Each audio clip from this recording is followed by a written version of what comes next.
Hello, everyone. I'm your host, Andrew Johnson, and welcome to The Art of Boring, the podcast where we dive deeper into Mawer's investment philosophy and thinking in order to make you, our listeners, more informed investors. Ultimately, we hope to connect you with the people at Mawer who find excitement in be boring, make money. This podcast is for informational purposes only. Information relating to investment approaches or individual investments should not be construed as advice or endorsement. Any views expressed in this podcast are based upon the information available at the time and are subject to change. All right, welcome back to the podcast, Paul. Thanks, Andrew. Thanks for having me back. Paul, the last time that you and I sat down, and I think it was late January, early February, that was just prior to a very clear point of demarcation this year with the sharp downturn that had kind of occurred shortly after that and subsequent recovery, at least from a market perspective. I think at that time we talked about the importance of building resiliency into a portfolio, and you've joined the podcast a few times since then and covered that topic further. But maybe from a global equity fund perspective, how has that resiliency been demonstrated throughout 2020? When we were talking, we were in the midst of making sure that the portfolio was what we're calling in two spots at the same time.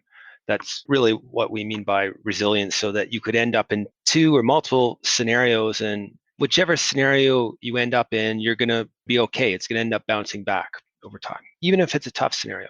So literally, we were preparing for both a depression, something that I'll say the recent generation of investors has never seen, and as well, this idea that perhaps we get through this, or the stock market looks through this, and in particular, that the earnings recession, the decline in earnings in corporations, would be more than offset by interest rates that were lower. And in one of our blogs that we put out, we said historically it's been sage advice not to fight the Fed. There's a reason, there's an opportunity cost to the cost of money, and lower rates from the Federal Reserve, lower bond yields, that usually translates into support for all assets. Now, looking back in hindsight, it was that latter scenario that played out. And we're now looking at the world where in some cases it's recovering. There's still stark differences between Wall Street and some larger companies and Main Street. Some people are calling this a K-shaped recovery because it really depends where your spot is in the economy as to how you're actually doing. And we're in a spot where the market is rallying, particularly in some spots, and driving new market highs. So that's the recap. It's a really good example of how you have to approach financial markets, stock markets, with a very high degree of humility and recognize that different scenarios can play out. How would you characterize the role that risk management is playing right now? I mean, it's clearly in the market. It's probably not being rewarded currently, but risk management is a cost of doing business. It is not being rewarded. I don't think risk management has been rewarded for a long period of time, particularly with respect to the notion of valuation. It's been a lot more difficult. There's spots in the market where there's some froth, and there's also spots where investors have to have a different lens on valuation, where some of the traditional approaches are different. But in general, it has seemed like, and partly governments and partly central banks, they're responsible. They've come out and have tried to support the economy with fiscal stimulus and monetary stimulus that's at a scale even more significant than 2008, 2009. And they've actually stepped in and taken the risk out of the market. They've taken that out. They've said, we're not going to let this collapse. You're not on your own. We're stepping in to help. So as a result, risk management, I don't think, has been rewarded because they have been fulfilling that function. Can you give me an example of where you or the team have taken a different lens on? You mentioned a different lens than what you would traditionally view valuation or the analysis of valuation.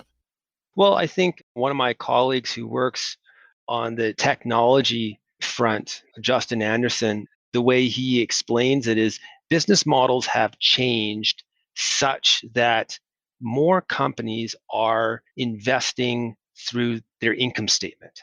In other words, they're not investing in property, plant, and equipment. They're not building a factory to expand their business. That would be a capital expenditure, and that would then be depreciated over time. So the cost is actually amortized over many years in the future. What often happens is a company is investing in acquiring more customers. It's rapidly growing.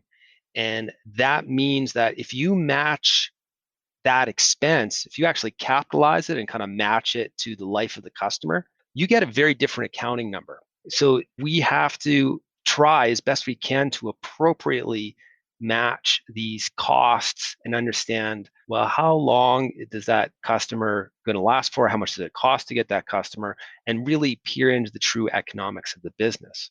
If you don't do that sort of calculation, you can peer through valuation from a very simple lens of basic multiples. And we hear the financial press talk about price to earnings ratios and price to book ratios, which in and of themselves don't mean a whole bunch without the context of understanding how much cash flow the business is expected to generate and when that cash flow actually lands.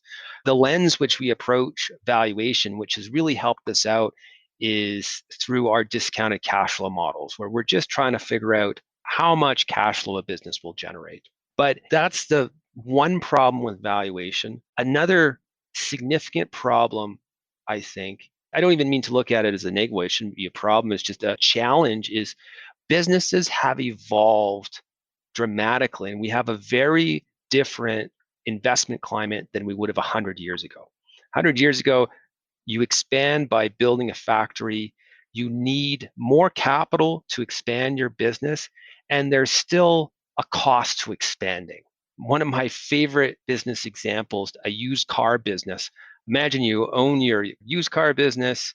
You expand by buying more used cars. That takes up capital. And then when you sell that used car, there's, of course, the cost of the car that you purchased. There's a margin on it.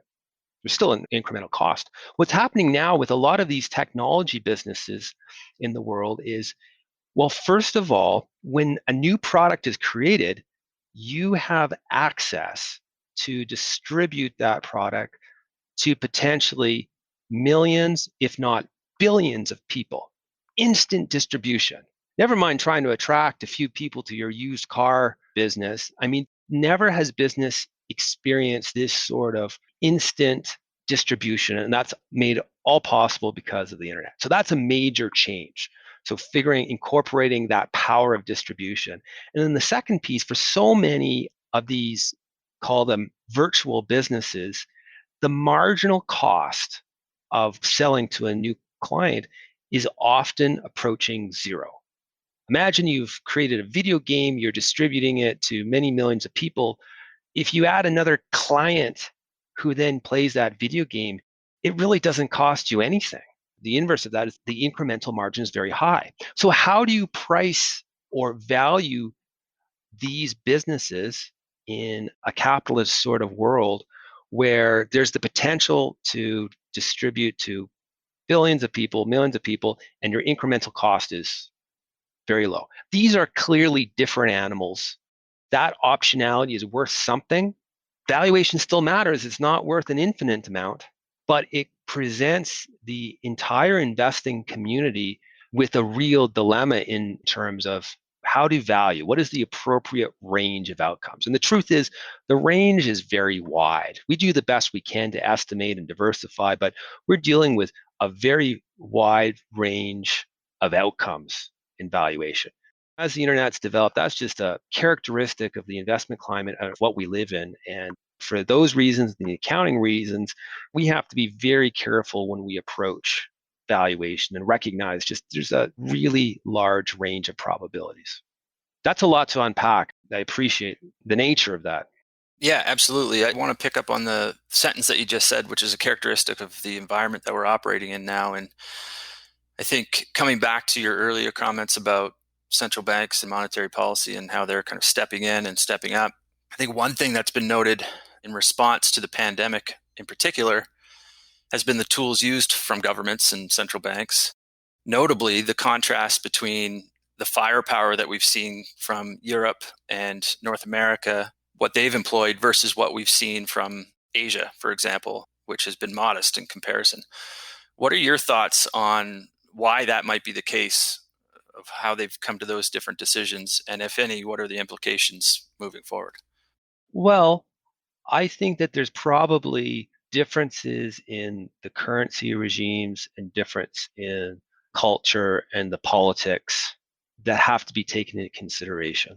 So every region, whether we're talking about the United States or Canada or Europe, is going to be a little bit different in terms of how they approach their monetary policy and the firepower, the perceived firepower they have. Even consider a country like Germany, who historically underwent a period of hyperinflation, which has made a number of the finance people that are running the economy very concerned about using some of the tools that they have, at least historically, that's been their position. So that's one of the things that has shaped policy. I think that governments and central banks are starting to also climatize to this post-Bretton Woods world. It seems like every crisis they reach a little bit further with both monetary and fiscal policy. That's partly maybe a change in or acclimatization that's gone on. People are becoming more comfortable with using those tools. And I think countries, and so this might impact some of the differences between different regions or countries that have a greater reserve currency status might be tempted to employ their powers and flex their muscles a little bit harder. That's the United States. They might have a ways to go on this because they're in a position that's envious in terms of having a reserve currency and being able to issue debt and frankly set the cost of money across the entire bond yield. In this environment right now, central banks are choosing the cost of money not only overnight, but I think probably the majority of the yield curve. That's extremely powerful policy. It is. And talking about flexing muscles and maybe the state of reserve currencies going forward, I think one of the other topics that we covered the last time we spoke was this continuing evolution of the power dynamics between the United States and China. I think our clients and our listeners are always curious about the connections to the investment portfolio that may have, but I think equally curious and about perhaps the broader implications for the world going forward, whether that's economically, socially. Technology is certainly at the top of that list. Can you speak to those dynamics from either yours or the team's perspective? Well, I think the most interesting dynamic has been what's going on with TikTok, where President Trump came out and effectively ordered the owner of TikTok to sell the application in the United States. If you're not familiar with the program, it's kind of short little videos that is sort of an evolution to Facebook, an evolution to what YouTube is. But they're short little videos that it could eventually be used for advertising.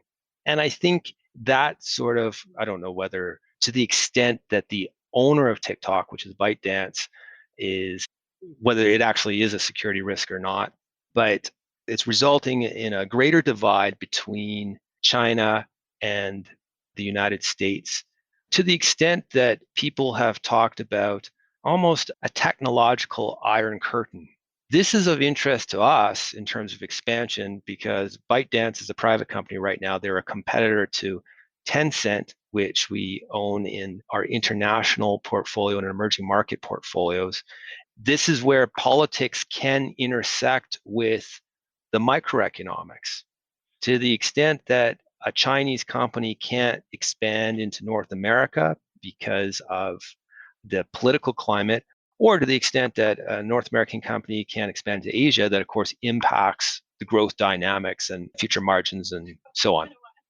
Speaking of politics, and you mentioned President Trump there, another curiosity I think that's very common among our clients and our listeners is the upcoming US election. I mean, it happens every 4 years. So can you just remind our listeners what outcome we're placing all of our clients' capital on? Which outcome? I really don't know which way this will go, as so many events in the world. And I think we're always trying to position capital so that we're indifferent. That's the idea of resilience. So whichever scenario we end up in, that we're going to be okay. We recognize that if the Democrats are successful, that there's a chance that there could be a rollback on some of the tax breaks corporately that could impact valuation. It seems like the current slate on the Democrat side is much more moderate than some of the previous choices. So that's probably a little bit better for the stock market. There could be some surprises on healthcare, either way. So for us, I think it's possible it creates volatility, but we're pretty confident in the wealth creating nature of the companies we have, and they're going to survive and adapt and continue on. So our goal is to bet on that wealth creation effect on the people and make sure prices remain reasonable and focus on that core investment philosophy. It's back to playing the plan, I guess, Andrew. Yeah, absolutely. Good plug for this episode. I'm kind of jumping around here a little bit, but this comes from a recent conversation with a client. Generally speaking, how do you and the team think about mistakes? The other way I would phrase that is, how do you determine or classify a decision as a mistake? And what role, if any, does that play on the team? I mean, it's a really tricky concept. I think you have to back up first to talk a little bit about process and culture before we even get into classifying the mistakes themselves. The reason I say that is because when we think about risk management, and there's a few different levels, there's 4 different layers for us when we think about risk management, but the base foundational level is actually culture and communication. So it's really important for us that across our people that are engaged in investment research and making investment decisions, that there's a safe place to study mistakes and learn. That's actually extremely important. And it's important for leadership to lead by example and have the humility to recognize that we can and do and have and will make mistakes. That's just part of investing. The trick is to recognize that and then be humble and learn from those mistakes, adjust to them. So people should know that we have a process, a formal process that occurs once a year where we dedicate time to reflect upon what we've learned from our mistakes. In some cases, we go so far as to write what we call exit reports. People are well familiar with an initiation report, why they've invested in a company. But what about the companies that don't work out well? In some cases where there's significant learnings, we'll actually study those businesses and what happened and what went wrong and how the decisions followed from there. So process-wise, that's part of our DNA. Now, your original question was, how do you classify? How do you know whether you make a mistake or when to look back on it? It's a pretty difficult question because my counter question would be, over what time period would you consider that mistake? If you lost 100% of an investment, clearly that would be a mistake. But if, let's say, you didn't invest in a stock that over the course of a year went up more than another stock in your portfolio, is that necessarily a mistake? What if you looked at that over 2 years or over 3 years? This is a really difficult thing to measure because there is no end game to investing. It's not like we're in the Stanley Cup playoffs and you look back at the game and the game's over and you could say, okay, well, that play was clearly a mistake. Unfortunately, the game carries on in investing. And in fact, something that looks like it wasn't a mistake because of positive feedback, usually through a stock market performance, can still go terribly wrong. And if we're back to our NHL hockey analogies, if you make a mistake, it's possible that all the Stanley Cups you won in the past get taken away from you. A stock can always go to zero, even if it goes up in the short term. So how do you approach that? Well, I think you have to do a couple of things. You have to weigh the different time periods, both recognize what's happening in the present, but taking a long-term perspective. And then I think you have to consider different environments, or I call them regimes, of recognizing that what we're perceiving as not a mistake might have been a mistake in an environment where there was maybe rising interest rates or so on and so forth. It's not an easy question that you posed. It's an excellent one, but it's a tough one.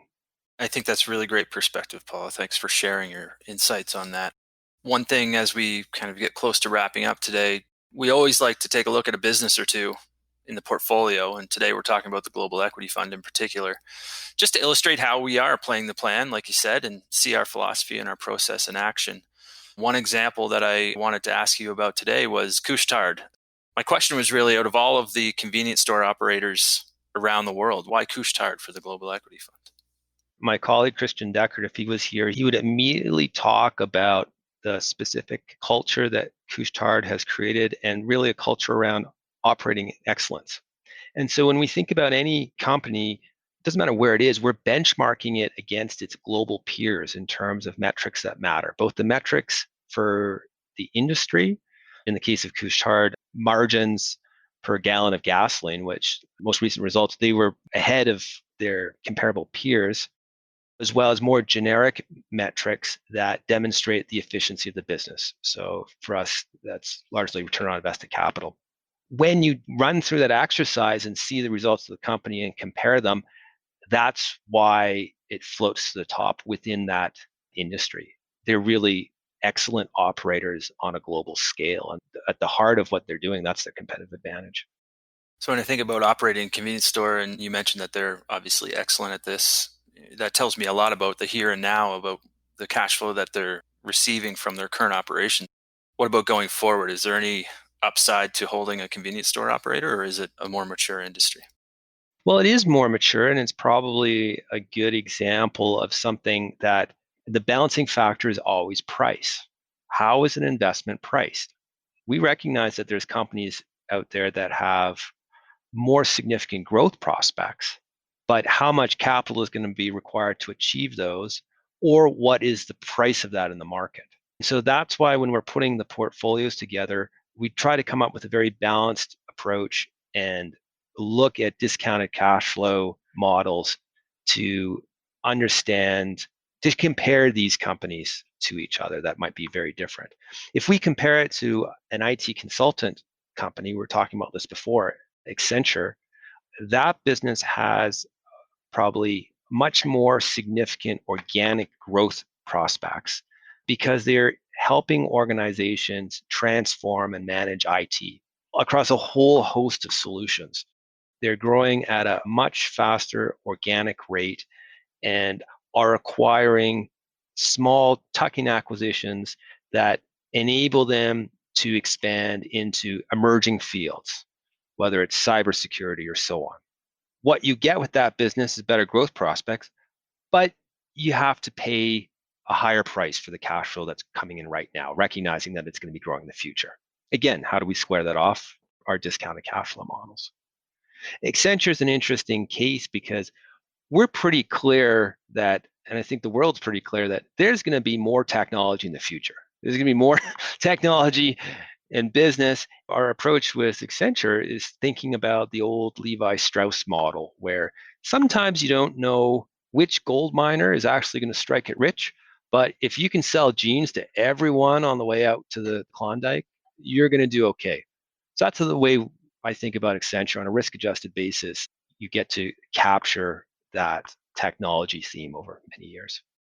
That's great. Well, Paul, that's actually all of the topics that I was curious about today. I'll kind of throw it back to you. Is there anything else that you want to share with our listeners before we leave today?